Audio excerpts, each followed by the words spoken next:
네, 전산회계 1급 자격증 이제 이론 강좌 중에서 이제 이번 영상부터는 부가가치세 편입니다. VAT라고 약어로 많이 부르죠. 자, 부가가치세를 어떻게 공부할 건지 학습 방법, 교재 구성 뭐 등등등 좀 보겠습니다.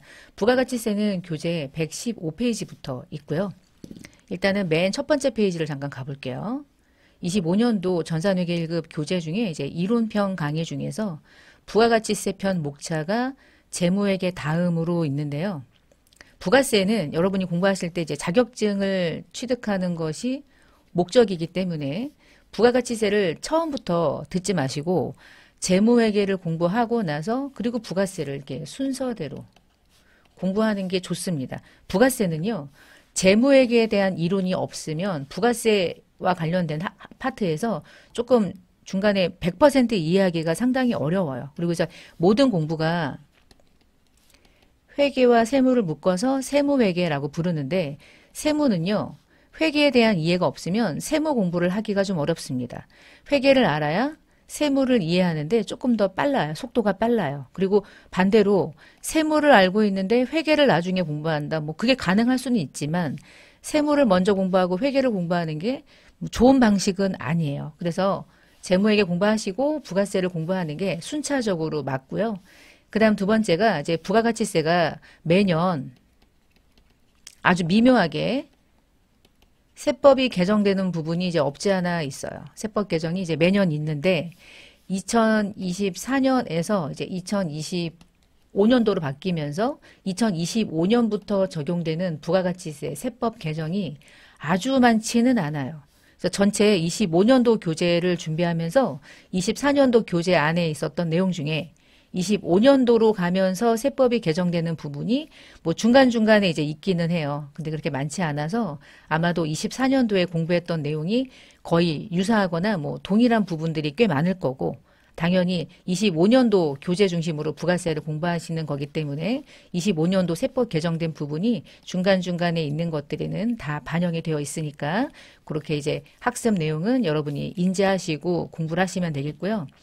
그 다음 두 번째가 요 부가가치세가 지금 이론편 공부를 하고 있는 건데 이 이론보다 더 중요한 게 이제 뒷부분에 가면 실무편 프로그램을 활용해서 이제 입력하는 거거든요. 그래서 요때 실무편을 활용할 때 이 중에 부가가치세 이론 중에 실무편에서 제일 중요한 게 뭘까요? 그러면 얘예요. 영세율과 면세 그리고 공급시기 세금 계산서 그리고 이제 뭐 단회 근데 이제 요 세 개 요 세 개가 제일 중요해. 실무 공부할 때 요 내용들을 토대로 이제 프로그램에 입력을 해야 되는 것들이 아주 중요한 영향을 미치기 때문에 다 중요한데 요거 세 가지를 조금 구체적으로 잘 공부를 해 두셔야 나중에 실무편 공부할 때 조금 더 수월해져요. 실무에서는요. 10%냐 영세율이냐 면세냐 요게 핵심이거든요. 근데 그게 증빙이 어떤 거냐에 따라서 이제 유형이 달라지고요. 그리고 세금 계산서하고 동일하게 사용되지만 실제로는 동일하지 않은 신용카드 또는 현금 영수증. 제가 실무편 강의할 때는 부가가치세 이론 공부하셨죠? 그러면 이제 실무 해봅시다예요. 그래서 실무에서 제가 혹시나 까먹었을까봐 이런저런 설명을 하긴 하지만 이론에 대한 이해가 안 돼 있으면 실무편 강의를 들으실 때 조금 이해가 안 될 수도 있어요.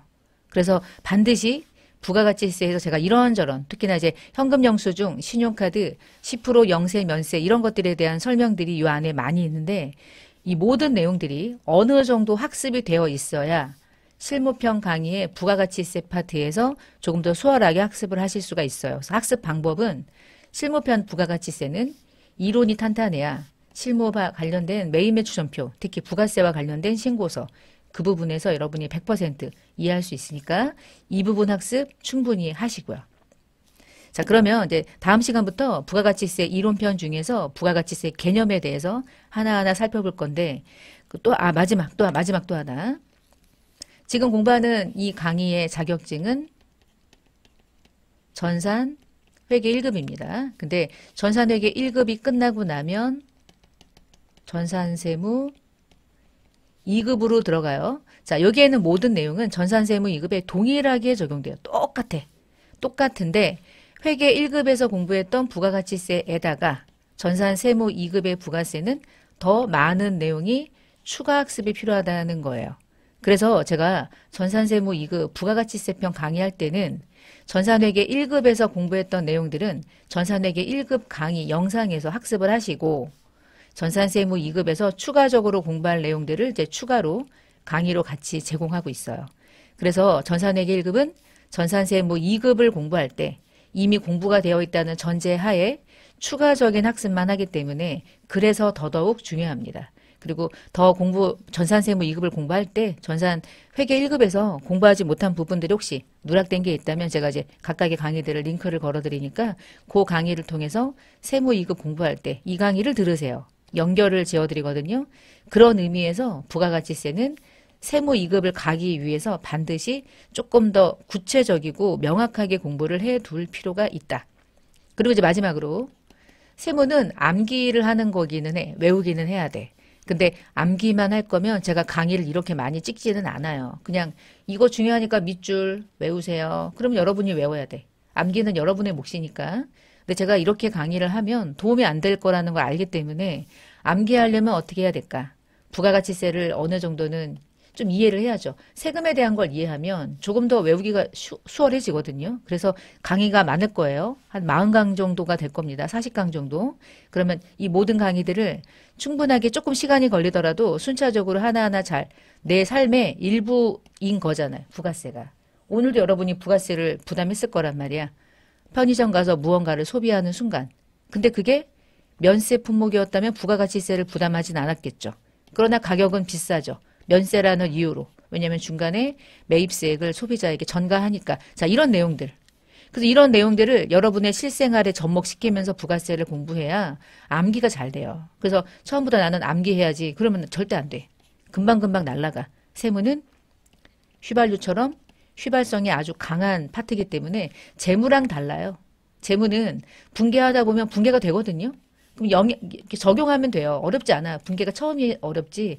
하다 보면 이제 어느 순간 외우지 않아도 자동으로 차변과 대변에 얘가 적절하겠구나라는 게 들어가는데 세법은요. 무조건 외워야 되고요. 부가가치세에서 중요한 건 분계하는 것보다 이론에서는 각각의 이 부가세가 가지고 있는 특징들을 명확하게 이해하고 어느 정도 이해했어? 그러면 이제 필요한 부분들은 암기 좀 하고 그런 식으로 해서 전산회계 1급에서 부가가치세 학습은 그런 거 잘 고려하시면서 학습을 해나가시면 되겠습니다. 자, 다음 영상부터 부가가치세 개념 같이 학습하시고요. 24년도와 동일한 것들은 그냥 24년도 영상으로 같이 학습을 하시면 될 것 같고 제가 25년도에 바뀐 부분들이 조금 있어요. 그런 부분들은 또 계정 촬영으로 같이 업로드 해드릴 거니까 학습을 제가 이제 올려드리는 강좌를 순차적으로 학습해 나가시면 되겠습니다. 자, 그럼 이번 시간은 OT 형식으로 마치겠습니다.